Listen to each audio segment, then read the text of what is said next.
Hello students, here is Nazim. आज की video में हम लोग डिस्कस करेंगे एनसीईआरटी का page number 18, page number 19, page number 20, page number 21 and page number 22। ये पांचों पेज आज की क्लास में हम लोग डिस्कस करने वाले हैं। इन पांचों पेजेस में आपको क्या दे रखा है एनसीईआरटी में? क्या दे रखा है? अरे ध्यान से देखो, अपनी एनसीईआरटी नहीं दिख रही? बुक खोलोगे तो दिख जाएगी। उसमें पता है क्या दे रखा है? उसमें दे रखा है understanding of chemical properties of acids and basis. मतलब एसिड की और बेसिस की कुछ केमिकल प्रॉपर्टीज हमारे सिलेबस में दे रखे हैं, वो आपको आज समझनी है। एसिड और बेस क्या होता है, माँ कसम पढ़ा रखा है। नहीं दे रखा तो एनसीईआरटी में देख लो, अच्छी तरह पढ़ा रखा, बहुत अच्छी तरह। चलो स्टार्ट करते हैं आज एसिड और बेस की कुछ केमिकल प्रॉपर्टी। सबसे पहले काम करेंगे विद मेटल कराएंगे, मतलब अरे मेटल के साथ कराएंगे। सबसे पहले क्या कराओगे मेटल के साथ? अरे यार कुछ नहीं कराएंगे, मेटल के साथ है ना, हम लोग इनकी प्रॉपर्टीज, इनके रिएक्शन कराएंगे। चलो दुनिया का मैं एक एसिड ले लूँ, दुनिया का कोई सा भी एसिड ले लो, दुनिया का कोई सा भी एसिड ले लो या फिर बेस ले लो, दुनिया का कोई सा भी एसिड ले लो या फिर कोई बेस ले लो और उसकी रिएक्शन एक काम करो मेटल से करा दो। मेटल से करा दो, हाँ जी। क्या होगा? हमेशा याद रखना, हमेशा सोल्ट बनेगा प्लस आपकी हाइड्रोजन गैस रिलीज होगी, ये आपको याद रखना है। दुनिया का कोई सा भी एसिड ले लो, दुनिया का कोई सा भी बेस ले लो, मतलब एसिड और बेस कोई भी ले लो, लेकिन उसकी रिएक्शन अगर आप मेटल से कराओगे तो 100% आपका सोल्ट बनेगा और आपकी हाइड्रोजन गैस रिलीज होगी। एग्जाम्पल देख लो, एसिड के केस में, एसिड के केस में ले लेते HCl ले लो। अरे बहुत स्ट्रॉन्ग एसिड होता है HCl। अगर मैं एक HCl के रिएक्शन, आप जानते हो, अगर मेटल में मैं एक काम करूं जिंक ले लूं तो आपको मैं बता दूं यहां से बन जाएगा जिंक क्लोराइड बन जाएगा प्लस आपकी हाइड्रोजन गैस रिलीज हो जाएगी। ये आपको समझना पड़ेगा। अब ध्यान से देखो सर, यहाँ पे 2 हाइड्रोजन है, यहाँ पे 1 हाइड्रोजन है, यहाँ पे 2 क्लोरीन है, यहाँ पे 1 क्लोरीन है। बैलेंस करना तो मैं सिखा रखा है चैप्टर 1 में, लो 2 से मल्टीप्लाई कर दो, आपकी बैलेंस होगा। तो that is the acid. Acid की रिएक्शन कराने पे होता है। अब एक काम करो, बेस की भी कर लो। चलो बेस के काम करते हैं। अगर मैं बेस की रिएक्शन ले लूं, बेस में मैं एक काम करता हूँ, NaOH ले लूं, सोडियम हाइड्रोक्साइड अगर मैं ले लूं और एक काम करूं, मैं अगर जिंक की रिएक्शन करूं तो सोडियम हाइड्रोक्साइड और जिंक की रिएक्शन कराने के बाद तो आपको मैं बता दूं Na2ZnO2 बनेगा, यानी कि सोडियम जिंकेट बनेगा प्लस आपकी हाइड्रोजन गैस रिलीज होगी इस वाले केस में। यानी कि आप ध्यान से सुन लो, ध्यान से। दुनिया का एसिड लिया, हाँ जी, ये एसिड है, स्ट्रॉन्ग एसिड, ये मेटल है, तो एसिड की रिएक्शन मेटल से कराते तो सोल्ट बनेगा, ये सोल्ट है, ये भी सोल्ट होता है। किसी के भी ख्याल में अगर यार ना NaCl सोल्ट होता है, वो तो कॉमन सोल्ट होता है, इसके अलावा भी और भी सोल्ट होते हैं। तो ये भी सोल्ट है, ये भी सोल्ट है। अब बैलेंस कर लो, ये हमारे सोडियम 2 है तो 2 से मल्टीप्लाई करो। अगर आप ध्यान से देखोगे 2 हाइड्रोजन, 2 हाइड्रोजन, जिंक 1 है, जिंक 1 है, 2 हाइड्रोजन, 2 हाइड्रोजन, यानी कि रिएक्शन हमारी बैलेंस हो चुकी है। ये आपको हमेशा याद रखना है कि मेटल के केस में एसिड ले लो, बेस ले लो, हमेशा सोल्ट बनेगा और हाइड्रोजन गैस बनेगी। अब यहाँ पे तो हाइड्रोजन गैस बन रही है, मैं कैसे मान लूं हाइड्रोजन गैस? आपको एक्टिविटी दिखाई दे जाएगी। स्क्रीन पे देखो, आपके एनसीईआरटी के पेज नंबर पे दे रखी है। अगर आप ध्यान से देखोगे उस स्क्रीन वाली तो फिगर आपको दे रखी है, उस फिगर में जो बबल्स निकल रहे हैं, अगर आप वहां पे अपनी बर्निंग कैंडल लेकर आओगे तो आपको पता होना चाहिए, याद रखना, जैसे आप बर्निंग कैंडल लाओगे तो वहां पे पॉप साउंड रिलीज होगा, तो वो जो पॉप साउंड है वो बताता है कि ये हाइड्रोजन गैस है। तो ये हमारा हो चुका है मेटल के साथ, पहली हमारी हो चुकी है कंप्लीट। अब मैं आपको कराता हूँ दूसरी। चलो अब हम लोग बात करेंगे अपने एसिड की और बेसिस की रिएक्शन कराएंगे मेटल कार्बोनेट के साथ और मेटल हाइड्रोजन कार्बोनेट के साथ। चलो भाई एक जनरल सी इक्वेशन लिखवा दो पहले सर, एक जनरल सी इक्वेशन, हाँ जी याद रखना जनरल सी इक्वेशन। एसिड ले लो, ले लिया, प्लस मेटल कार्बोनेट ले लो, यानी कि इनमें से कुछ भी ले लो, मेटल कार्बोनेट ले लो या फिर एक काम करो मेटल हाइड्रोजन कार्बोनेट ले लो। और आपको याद रखना है, आपको हमेशा याद रखना है कि सोल्ट बनेगा प्लस आपकी कार्बन डाइऑक्साइड बनेगी और आपका वाटर रिलीज होगा हमेशा। एक जनरल सी इक्वेशन है, यानी कि दुनिया का कोई सा भी एसिड ले लो, एसिड लेने के बाद आप उसकी मेटल कार्बोनेट से या फिर मेटल हाइड्रोजन कार्बोनेट से रिएक्शन कराओगे तो हमेशा सोल्ट बनेगा और आपकी हाइड्रोजन गैस बनने वाली है। अब मैं आपको एक काम करता हूँ, मैं एसिड ले लेता हूँ और एसिड के केस में एक काम करता हूँ HCl ले लेता हूँ। अगर मैं यहाँ पे HCl ले लूँ, आपका कौन सा है ये HCl आप जानते हो क्या होता है, स्ट्रॉन्ग एसिड होता है। और अगर मैं मेटल कार्बोनेट ले लूँ, मेटल कार्बोनेट में आपको एनसीईआरटी में दे रखा है Na2CO3, यानी सोडियम कार्बोनेट, सोडियम मेटल होता है, कार्बन लग चुका है, मेटल कार्बोनेट बन गया, तो अब क्या बनेगा भाई, सोल्ट बनेगा। अब मैं देखो ध्यान से देखना सोल्ट कैसे बनेगा। पहले तो एक काम याद रखो, कार्बन डाइऑक्साइड बननी है और वाटर बनना है। अब सोल्ट वाटर बनना है, अब सोल्ट कौन सा बनेगा ये आपको याद रखना, सिंपल है, यहाँ पे कुछ भी नहीं है, सीधा NaCl बन जाएगा, सोडियम क्लोराइड। ये आपका बन गया सोडियम क्लोराइड। बैलेंस कर लो यार, यहाँ पे 2 कुछ सोडियम है, यहाँ पे 1 सोडियम है, तो एक काम करो 2 से मल्टीप्लाई कर दो और यहाँ पे 2 से मल्टीप्लाई करो, देखोगे ध्यान से देखोगे तो बैलेंस आपकी हो जाएगी। 2 hydrogen 2 hydrogen, 2 chlorine 2 chlorine, 2 sodium 2 sodium, 1 carbon 1 carbon, 3 oxygen 2 oxygen और 1 ऑक्सीजन, टोटल मिला के 3 ऑक्सीजन, हमारी रिएक्शन बैलेंस है। ये हमारी हो गई हमारे मेटल कार्बोनेट के साथ कराने पे, यानी कि मेटल कार्बोनेट के साथ कराओगे तो ये बनेगा। अगर मैं मेटल हाइड्रोजन कार्बोनेट के साथ कराऊं, मेटल हाइड्रोजन कार्बोनेट के साथ रिएक्शन कराओगे तो हाँ जी मेटल हाइड्रोजन कार्बोनेट के साथ कराएंगे। चलो एसिड ले लो, ले लिया Na, ठीक है, hydrogen carbonate, sodium hydrogen carbonate, इसका फॉर्मूला नाम होता है याद रखना, sodium carbonate, sodium hydrogen carbonate. Metal carbonate, metal में हमारा देख सकते हो सोडियम आ रहा, मेटल में हमारा सोडियम आ रहा, हाइड्रोजन कार्बोनेट, सिंपल है। क्या बनेगा, मैंने आपको बता रखा था क्या बनेगा, याद रखो, कार्बन डाइऑक्साइड तो बननी है, जनरल इक्वेशन याद रखो, प्लस आपका वाटर भी बनना है और आपका रहा सोल्ट, सोल्ट में आपको याद रखना है हमेशा वही बनना है, क्या बनेगा सोल्ट में भी, NaCl। मतलब दोनों के केस में, अरे मैंने क्या फारसी में बताया था, मैंने आपसे कहा था विद मेटल, मेटल कार्बोनेट करा लो या फिर मेटल हाइड्रोजन कार्बोनेट करा लो, दोनों केस में सोल्ट प्लस हाइड्रोजन गैस बनती है, देख लो। बैलेंस आप देख ना भाई, बैलेंस वैसे बैलेंस ही है। तो ये आपकी हो चुकी हैं दोनों के दोनों मेटल कार्बोनेट के साथ रिएक्शन कराने पे, मेटल हाइड्रोजन कार्बोनेट के साथ रिएक्शन कराने पे क्या होता है, एसिड के केस में। बेस के केस में क्या होता है वो मैं बताऊंगा बात को, लेकिन यहाँ पे जो आपकी कार्बन डाइऑक्साइड है, इस कार्बन डाइऑक्साइड का काम करेंगे हम लोग, यूज करेंगे।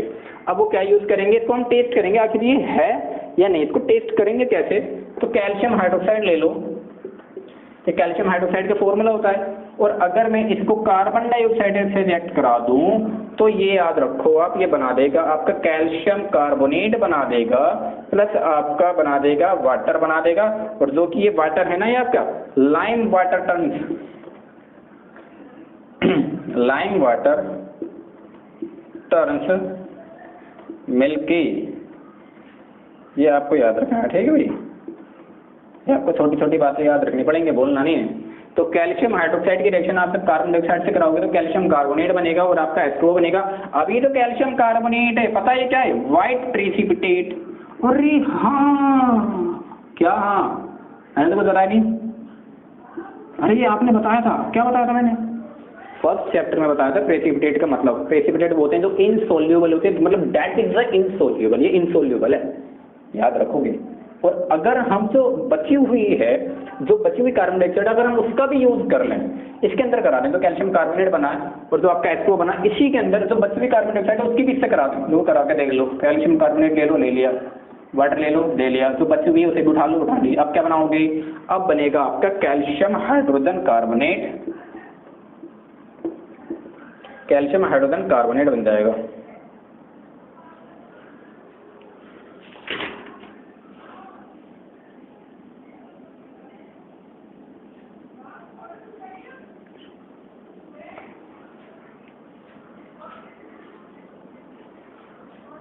अब आपका बन जाएगा कैल्शियम हाइड्रोजन कार्बोनेट, ये आपका बन चुका है, याद रखिए। तो ये हमारा हो चुका है मेटल के साथ रिएक्ट कराने पे, और मेटल हाइड्रोजन कार्बोनेट के साथ रिएक्ट कराओगे तो क्या बनेगा, ये सब एसिड है। अब बेस का भी बता दो यार, बेस का समझ रहे हैं, हाँ जी, क्या समझोगे बेस के साथ, मतलब बेस के साथ हम ना एक काम करेंगे, दोनों की रिएक्शन कराएंगे, किस किस के कराओगे, मतलब मेटल कार्बोनेट और मेटल हाइड्रोजन दोनों ही कराऊंगा, दोनों ही करा लो, चलो करा के देख लो। मेटल कार्बोनेट ठीक है, प्लस मेटल हाइड्रोजन कार्बोनेट ठीक है, क्या होगा, क्या होगा, अरे कुछ नहीं होगा, नो रिएक्शन। मतलब बेस के केस में रिएक्शन होते ही नहीं होते बेस के केस में रिएक्शन। तो बच्चों अभी तक हम लोगों ने क्या करा, अपने केमिकल प्रॉपर्टीज पढ़ी हैं ऑफ एसिड की, बेसिस की, 2 पढ़ी हैं, पहले मेटल की कराई है, फिर कौन सी करा दी आपने, अरे मेटल कार्बोनेट और मेटल हाइड्रोजन कार्बोनेट की करा दी, अब क्या कराओगे? अब एक काम करेंगे, हम लोग एक एसिड लेंगे और एक बेस लेंगे और इन दोनों की आपस में करा के देखेंगे। तुम दूसरों के साथ क्या करते हो पता चल तो गए, आपस में क्या करोगे? चलो आ जाओ बोर्ड पे। चलो एक काम करते हैं, तीसरी हमारी है acid, reaction of acid and bases with each other, acid plus base. क्या करोगे तुम दोनों? चलो बता देते हैं। एसिड की और बेस की जब आप रिएक्शन कराओगे तो हमेशा सोल्ट बनेगा और आपका वाटर रिलीज होगा, याद रखिएगा। आप एसिड की और बेस की रिएक्शन कराओगे सोल्ट बनेगा और वाटर, लेकिन इसमें भी थोड़ा थोड़ा ध्यान रखो। अगर आप फर्स्ट केस में स्ट्रॉन्ग एसिड लेते हो और उसकी रिएक्शन एक बेस से कराओगे तो जो आपका सोल्ट बनेगा ना, यानी स्ट्रॉन्ग एसिड की रिएक्शन वीक बेस से कराओगे तो आपका जो सोल्ट बनेगा वो एसिडिक सोल्ट होगा। वाटर तो निकलना, पानी तो निकलेगा। पहला केस। दूसरा केस, वीक एसिड ले लो, चलो वीक एसिड ले लिया, स्ट्रॉन्ग बेस ले लो, स्ट्रॉन्ग बेस ले लिया। अब जो मेरा एक सोल्ट निकलेगा वो मेरा बेसिक सोल्ट होगा। सर एग्जाम्पल दे दो, आपको आपकी स्क्रीन पे दिख जाएगा। चलिए आगे बढ़ते हैं। अब एक काम करते हैं, तीसरे केस में मैं वीक एसिड लेता हूँ, वीक एसिड जी ले लो और वीक ही बेस लूंगा। दोनों में वीक लोगे जी, तो क्या होगा? तो कुछ नहीं होगा, दोनों न्यूट्रल हो जाएंगे, न्यूट्रल सोल्ट होगा प्लस आपका वाटर निकल जाएगा। लो जी। चौथा केस, एक काम करो, दोनों स्ट्रॉन्ग ले लो, हाँ जी ले लिए स्ट्रॉन्ग बेस ले लो, ले लिया बेस। क्या बनेगा? न्यूट्रल सोल्ट और आपका वाटर। ये हमारी है एसिड और बेस की रिएक्शन जब आप आपस में कराओगे तो हम क्या है, वो सोल्ट बनेगा और आपका वाटर। और जब एक एसिड और बेस आपस में रिएक्ट करते हैं तो हमेशा सोल्ट बनाते हैं और आपका वाटर बनाते हैं। और इस रिएक्शन को हम कहते हैं न्यूट्रलाइजेशन रिएक्शन। आपको आपकी स्क्रीन पे इसकी डेफिनेशन दिख जाएगी, ध्यान से देख लो। मिल गई न्यूट्रलाइजेशन रिएक्शन। तो these are third properties of chemical properties of acid and base. अब बात करते हैं हम लोग इसकी फोर्थ प्रॉपर्टीज की। देखो, अगर मैं आपको फोर्थ प्रॉपर्टीज बताऊं, बड़े सिंपल इन चारों पांचों याद रख लो यार, काम हो जाएगा। एक काम करते हैं, हम लोग है ना मेटेलिक ऑक्साइड की रिएक्शन कराते हैं। मेटेलिक ऑक्साइड की रिएक्शन किससे कराओगे? मेटेलिक ऑक्साइड की रिएक्शन में काम करता हूं, मैं करा के देखता हूं। मैं एसिड से करा देता हूं, बेस से करा दो। एनसीईआरटी में दे नहीं रखा, क्यों नहीं दे रखा भी बताता हूं।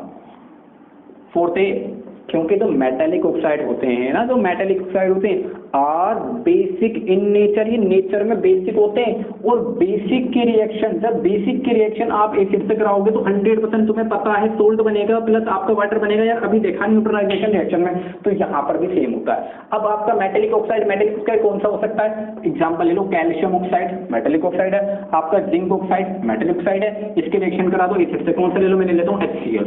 लो जी, HCl ले लिया, हाँ जी। तो आपको मैं बताता हूँ, बनेगा कैल्शियम क्लोराइड बन जाएगा प्लस आपका वाटर बन जाएगा। इसको बैलेंस कर लेना, नहीं करा जा रहा तो अभी कर लेते हैं, 2 से मल्टीप्लाई कर दो, कर दिया बैलेंस। तो दीज आर मेटेलिक ऑक्साइड। क्या होते हैं भाई मेटेलिक ऑक्साइड? सर हमारे नेचर में बेसिक होते हैं, are basic in nature. Right, बिल्कुल राइट। आप लोग अब आ जाओ फिफ्थ प्रॉपर्टीज पे। अब एक काम करेंगे, नॉन मेटेलिक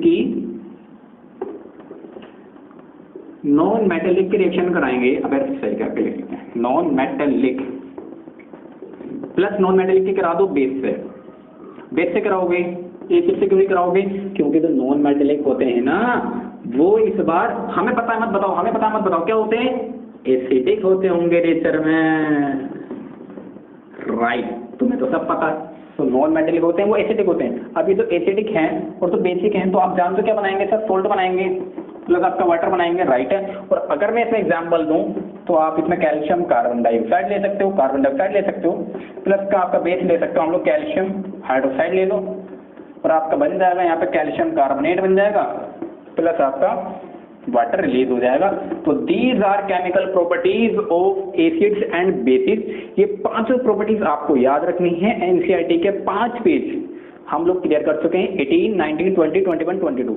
आप इनको पढ़ो समझो, वीडियो देखने के बाद एनसीईआरटी में देख लो यार, क्लियर हो जाएगा। तो इस वीडियो को लाइक कीजिए, शेयर कीजिए अपने सारे फ्रेंड्स से। Thank you very much for watching this video. Thank you.